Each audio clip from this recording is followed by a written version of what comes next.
आज हम biomedical instrumentation विषय हेतु इलेक्ट्रोकार्डियोग्राम के चैप्टर ईसीजी यानी ईसीजी के चैप्टर 4 नंबर में हार्ट कंस्ट्रक्शन या हार्ट के एनाटॉमी के बारे में जानेंगे कि मानव शरीर में जो हृदय जो लगातार 24 घंटे 365 दिन काम करता है, उसकी बनावट या संरचना किस प्रकार की है। हार्ट जो कि ब्लड को पूरे शरीर में पहुंचाता है, जिससे कि शरीर को आवश्यक पोषक तत्व ऑक्सीजन आदि शरीर को मिले, और जो मेटाबॉलिक वेस्ट है वो लंग्स के माध्यम से बाहर निकले। तो जो हृदय के माध्यम से ब्लड को पंप किया जाता है सर्कुलेटरी सिस्टम के माध्यम से पूरे शरीर को, हृदय जैसा कि इस चित्र में दिखाया गया एक बंद मुट्ठी के समान रहता है या एक लहू के थैले के रूप में दिखता है, और ये दोनों फेफड़ों में दोनों लंग्स के मध्य स्थित रहता है, यानी जो वक्ष है या जो चेस्ट है उसके मध्य भाग में हृदय की उपस्थिति रहती है। और मुख्यतः इसका मुख्य पार्ट बाएं हिस्से की तरफ रहता है। हम यदि चेस्ट के अनुभव करना चाहें तो ये बाएं हिस्से की तरफ। कुछ मनुष्य में ये दाईं ओर पाया जाता है, वो रेयर केस में होता है, वो एक डेक्स्ट्रोकार्डिया कहलाता है उसका, लेकिन हमें सामान्यतः इसको बाएं हिस्से में पाया जाता है। तो एक मानव हृदय मोटे तौर पर एक बड़ी मुट्ठी के आकार का होता है। हृदय का जो वजन है पुरुषों का वो 280 से 340 ग्राम होता है, और महिलाओं का 230 से 280 ग्राम है। हर जो पुरुष है उनका हृदय ज़्यादा बड़ा और वजनी होता महिलाओं के कंपेरिजन में। एक प्रतिदिन लगभग ये 1 लाख बार धड़कता है, और प्रतिदिन ये 7600 लीटर या 2000 गैलन रक्त को पंप करता है। एक सामान्य व्यक्ति का जो दिल है, हृदय है, वो 60 से 80 बार धड़कता है, जैसा कि आप पढ़ते आ रहे हो। नवजात शिशुओं के दिल वयस्क दिलों की तुलना में अधिक तेज धड़कते हैं, यानी उनकी बीट्स होती है 70 से 190 बीट प्रति मिनट न्यूली बोर्न चाइल्ड के देखा जाए तो इस प्रकार ये सामान्य जानकारी। अब हार्ट के कंस्ट्रक्शन में देखा जाए तो देखो, हार्ट जो है उसके 4 चैम्बर होते हैं, और चारों चैम्बर को मैंने यहाँ एक बाईं तरफ जो ब्लैक एंड वाइट डायग्राम दिख रहा है उसमें दिखाया है कि जैसे right atrium, left atrium, right ventricle, left ventricle, right atrium दाया आलिंद, लेफ्ट आर्ट्रियम बाया आलिंद, राइट वेंट्रिकल का मतलब दाया नीले, लेफ्ट वेंट्रिकल का मतलब बाया नीले। तो ये एक 4 उसमें ये डिवाइड रहता है। ये इस कलर डायग्राम में आप और क्लियर कर सकते हो। अब यहाँ पे देखा जाए, जो ऑक्सीजन पुअर ब्लड है वो जो आता है उसकी डायरेक्शन दिखाई गई है, वो पर्पल शेड के उसमें, ठीक है। और ये हार्ट में जाता पल्मोनरी आर्टरी के माध्यम से। और जो शुद्ध है यानी ऑक्सीजन रिच ब्लड, जिसमें ऑक्सीजन ज़्यादा है ब्लड, वो पल्मोनरी वेन के माध्यम से ये जो पिंक या रेड शेड कर लीजिए, पिंक शेड कर लीजिए, उस पार्ट में ये आता है और बॉडी को मिलता है। तो ये एक सामान्य इसकी कंस्ट्रक्शन यहाँ दिखाया गया है, इसको आगे देखते हैं अपन। यहाँ देखिए कि 2 हिस्से हैं, जैसे मुख्य तो राइट आर्ट्रियम, राइट वेंट्रिकल जो एक दूसरे से ट्राइस्किपिड वाल्व के द्वारा सेपरेट है। वाल्व का काम होता है एक तरफा फ्लो करना किसी भी लिक्विड का। तो यहाँ ब्लड फ्लो हो रहा है। इसी तरह यहाँ देख लीजिए आप, लेफ्ट आर्ट्रियम और लेफ्ट वेंट्रिकल के मध्य माइट्रल वाल्व है, और ये एरेटा के माध्यम से जो ब्लड आपके बॉडी में प्रवाहित होता है, यहाँ पे एरोटिक वाल्व काम करता है। और जो आपका अशुद्ध यानी ऑक्सीजन पुअर ब्लड है वो आपके लंग्स में जाता है, वो आपका पल्मोनरी वाल्व के माध्यम से। ऊपर नीचे दो वैन, सुपर वेना केवा और इंफीरियर वेना केवा दिखाई गई। पेरिकार्डियम इस हार्ट की बाहरी परत है। हार्ट मुख्यतः, हार्ट के अंदर 3 परतें होती है, लेकिन हम कंस्ट्रक्शन ही पढ़ेंगे इसलिए परतों के बारे में, पेरिकार्डियम, एपिकार्डियम, ये इनमें ज़्यादा जानेंगे नहीं। तो इस तरह आप देख सकते हैं कि this image shows the 4 chambers of the heart and the direction that blood flows through the heart. Oxygen poor blood shown in the blood blue purple flows into the heart and is pumped out to the lungs. ये दिखा रहा है, ये lungs में जा रहा है। Then the oxygen rich blood shown in red is pumped out to the rest of the body with the help of heart valves.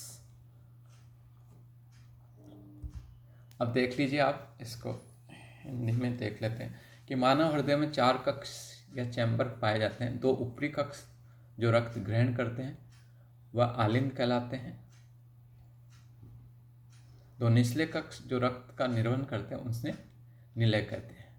दायां आलिंद, दायां निलय आपस में मिलकर दाएं हृदय का निर्माण करते हैं। बायां आलिंद, बायां निलय मिलकर बाएं हृदय का निर्माण करते हैं। सेप्टम नामक मांसपेशी इन दोनों भागों को अलग करती है, दाएं और बाएं भाग को।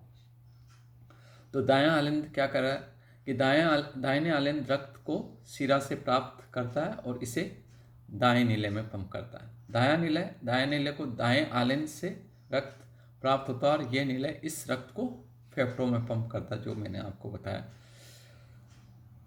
जहाँ रक्त में ऑक्सीजन घुलती है। बायां आलिंद फेफड़ों से ऑक्सीजन युक्त रक्त को प्राप्त करता है और रक्त बाएं निलय को, लेफ्ट वेंट्रिकल को पंप करता है। और बाएं निलय हृदय का सबसे मजबूत कक्ष होता है और बायां निलय शरीर के सभी हिस्सों में ऑक्सीजन युक्त रक्त को पहुंचाने का कार्य करता है। बाएं निलय का तेजी से संकुचन रक्तचाप को उत्पन्न करता है, यानी बायां निलय जो कॉन्ट्रैक्ट होगा, संकुचित होगा, उससे रक्तचाप, ब्लड प्रेशर होगा और उससे पूरे बॉडी में आपका ब्लड फ्लो करेगा। तो ये आपके दायां निलय, बायां निलय का कार्य हो गया। 4 जो कक्ष है, इसके वाल्व के बारे में जानकारी प्राप्त करते हैं। तो वाल्व क्या है? प्रत्येक मनुष्य में 4 वाल्व होते हैं, रक्त को केवल एक ही दिशा में बहने के लिए प्रेरित करते हैं। महाधमनी, एरोटिक वाल्व, ये बाएं निलय और महाधमनी के बीच होता है। मिट्रल वाल्व, ये बायां आलिंद और बाएं निलय के बीच में होता है। पल्मोनरी वाल्व, ये दायां निलय और पल्मोनरी धमनी के मध्य होता है। और ट्राइस्किपिड दाएं आलिंद और दाएं निलय के बीच। इस प्रकार ये वाल्व एक्टिव होते हैं, उसी के हिसाब से ब्लड यूनिडायरेक्शनल फ्लो करता है। हृदय की धड़कन की आवाज़ अर्थात लब डब की ध्वनि का उत्पादन इन्हीं वाल्व के कारण होता है। लब की ध्वनि ट्राइस्किपिड वाल्व और मिट्रल वाल्व के बंद होने से आती है और डब की ध्वनि पल्मोनरी और महाधमनी वाल्व के बंद होने के कारण। तो जो हार्ट बीट्स होती है वो लब डब के रूप में सुनाई देती है और ये लब की ध्वनि ट्राइस्किपिड वाल्व और मिट्रल वाल्व के बंद होने से आती है और लब की ध्वनि पल्मोनरी और महाधमनी वाल्व के बंद होने के कारण आती है। अब आप रक्त वाहिका के बारे में सामान्य जानकारी प्राप्त कर लेंगे कि धमनियाँ क्या होती है। धमनियाँ हृदय से ऑक्सीजन युक्त रक्त को शरीर के विभिन्न हिस्सों तक ले जाने का कार्य करती है। ये मजबूत और लोचदार दीवार युक्त होती है। सिराएं, ये ऑक्सीजन रहित रक्त को वापस हृदय तक लाने का कार्य करती है। हृदय के पास पहुंचने पर सिराओं का आकार बड़ा हो जाता है। सिराओं में धमनियों की अपेक्षा पतली दीवार होती है। कैसिकाए कैपिलरीज, ये कैसिकाए छोटी धमनियों और सबसे छोटी सिराओं के आपस में जोड़ने का कार्य करती है। इनकी बहुत पतली दीवार होती है जो आसपास के उत्कोषीय यौगिक को, जैसे कार्बन डाइऑक्साइड, पानी, ऑक्सीजन, अपशिष्ट पोषक तत्वों का आदान प्रदान करने की अनुमति देती है। तो ये इस तरह जो रक्त फ्लो करता है वो। तो ये जो चीज़ देखिए वो सारी आपका हार्ट का कंस्ट्रक्शन के बारे में था। अब हार्ट जो है वो वापस आप यदि देखना चाहें तो हम वापस इसको देख लेते हैं कि the muscles fibre of the heart are arranged in circular spiral layer of form 4 internal hollow chambers और द कंपार्टमेंट्स। ये आपने देखा 4 कंपार्टमेंट्स आपने हार्ट के बारे में देखे। Heart is divided in 2 sections, वो पहले देख चुके हो, लेफ्ट और राइट, जो कि आपको बताया जा चुका है। जो राइट एट्रियम राइट वेंट्रिकल मिलकर राइट साइड बनाता है, लेफ्ट एट्रियम लेफ्ट वेंट्रिकल मिलकर लेफ्ट साइड बनाता है। Impure blood enters right atrium via superior upper and inferior lower vena cava. The right atrium and right ventricle is separated by tricuspid wall, ये भी बता चुके हैं। तो ये चीज़ एक आपका सारा सिस्टम ब्लड का आपने जानकारी प्राप्त करी, जो कि यहाँ इंग्लिश वर्जन में दिया गया। The purified blood enters the left atrium through the pulmonary gland. The left atrium is connected to the left ventricle by mitral valve. The pure blood finally goes to aorta reservoir, aortic valve located at the exit of the left ventricle. इस तरह शरीर को पूरा शुद्ध। अब यहाँ पे जो ब्लड है वो कैसे सर्कुलेट होगा, तो यहाँ एक नेचुरल पेसमेकर हार्ट में होता है। वो नेचुरल पेसमेकर का मतलब है कि वो उसको एक्टिवेट रखता है हार्ट को। एक स्पेशलाइज्ड टिश्यू एरिया जो है वो top of the right atrium पे पाया जाता है, which is known as the sinoatrial node. जैसा कि डायग्राम में आपको बताया गया था कि वो ऐसे नोड के रूप में। In the right atrium near the tricuspid wall there is another specialised tissue are known as the atrioventricular node, AV node. 2 node हो गए, ऐसे node, AV node. This node is connected to the conductive tissue channel called the bundle of His. यानी ये node एक conductive tissue channel से connected होता है, उसका बंडल ऑफ हिस के रूप में जाना जाता है। This bundle of His is distributed to the bundle of branches of both ventricle known as the right bundle branch and left bundle branch. The end of these branches are further form a root-like nature known as the Purkinje fiber, which gets the final conduction और sensation of the contract the atrium. यानी इस तरह ऐसे और AV node के माध्यम से जो पेसमेकर एक्टिवेट होता है वो हार्ट को कॉन्ट्रैक्ट, संकुचन, आकुंचन का काम करता है, उससे ब्लड को बॉडी को मिलने में सहायता मिलती है। तो ये ब्लड एक तरह से आपका जो हार्ट है वो मुख्य हिस्सा है अपने मानव शरीर का या वर्टिब्रेट एनिमल्स का, कशेरुकी जीवों का, जहाँ 24 घंटे 365 दिन हार्ट ही ऐसी चीज़ है बॉडी में जो काम करती है। अदरवाइज दूसरे अंग समय और वक्त के अनुसार और ज़रूरत के अनुसार काम करते हैं। इस प्रकार आपने हार्ट की जो जानकारी प्राप्त करी और बेसिक चीज़ आपने देखा कि हार्ट एक तरह से हार्ट जो आपका शरीर का है मुख्य हिस्सा है, जो वक्ष के केंद्र में, चेस्ट के सेंटर में होता है, जो एक बंद मुट्ठी के आकार का होता है और उसके मुख्यतः 4 कोष्ठक होते हैं जिनको आप आलिंद और नीले के रूप में विभाजित कर सकते हो। दायां अनिल, बायां आलिंद, दायां नीले, बायां नीले, और दायां दायां मिलके दायां सेक्शन बनाता है और बायां बायां मिलके बायां सेक्शन बनाता है। यहाँ पे 4 तरह के वाल्व देखे आपने। चारों वाल्व एग्जिट और इन, जो ब्लड का सर्कुलेशन है अंदर और बाहर को आने के लिए वाल्व एक्टिवेटेड होते हैं और वो ब्लड को यूनिडायरेक्शनल मूवमेंट के लिए सहायक होते हैं चारों वाल्व। तो वाल्व की सहायता से जैसे ट्राइस्किपिड वाल्व है, मिट्रल वाल्व है। ट्राइस्किपिड वाल्व दाएं सेक्शन में जो आपके राइट एट्रियम और राइट वेंट्रिकल के बीच में पाया जाता है। मिट्रल वाल्व जो आपके लेफ्ट एट्रियम और लेफ्ट वेंट्रिकल के बीच में पाया जाता है।